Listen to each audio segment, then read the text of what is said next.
One of the things I heard you say pretty loudly in the beginning chapters of the book was that there's a myth of what motherhood is.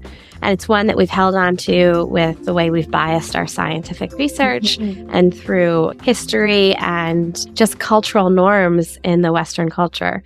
Can you talk to us a little bit about that myth? Yeah, I felt so relieved when I first found the science and how, particularly the idea that all of the struggle I was feeling in new parenthood wasn't like a sign that something was broken in me, but rather that I was going through this really hard, tumultuous stage of development. And it was actually productive. It was helping to shape me into what I needed to be as a new parent. And so I felt like my initial feeling was kind of relief. And then I started to feel angry. Like, why hadn't I heard this science before? And why weren't we talking about it? The parental brain field is somewhat young in humans. It's really based on 25 or so years of research, but it's grounded in animal literature that goes back half a century. So I felt like, why hasn't this narrative made it into popular culture and our conversation about what it means to be a parent?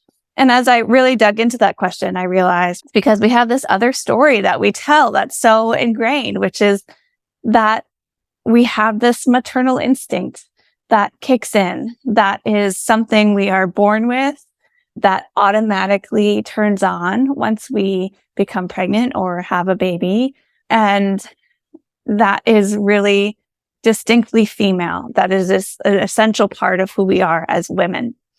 And that idea is presented to us as if it's grounded in science, but it's not. It comes from, as I look back, and I'm not the first person to do this, but as I really dug into history and to what feminist scholars have written over decades, I realized that this was an idea that's really rooted in religious and moral ideas about what it means to be a woman and what it means to be a mother, and that were then written into scientific theory by Charles Darwin and the people who followed him, and then by early psychologists who wrote instinct theory.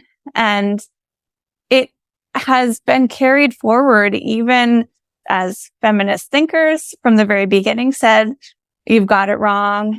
And then as scientists showed that it was false, it's still been carried forward generation after generation and recodified and with new words and new thinking. And it's pervasive in our society, from how we have shaped clinical care for mothers, for gestational parents, the degree to which that care just falls off a cliff at the point that a baby arrives, because we treat new parents as if you've got this, like you have all of the biology that equips you for doing this work. It's also there in our complete lack of social policies in the United States that support young families. It's really everywhere.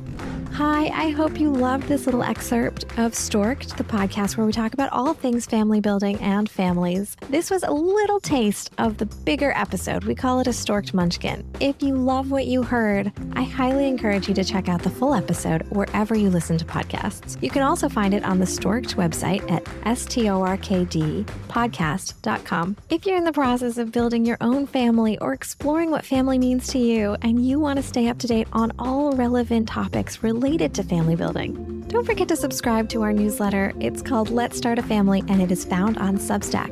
Happy listening.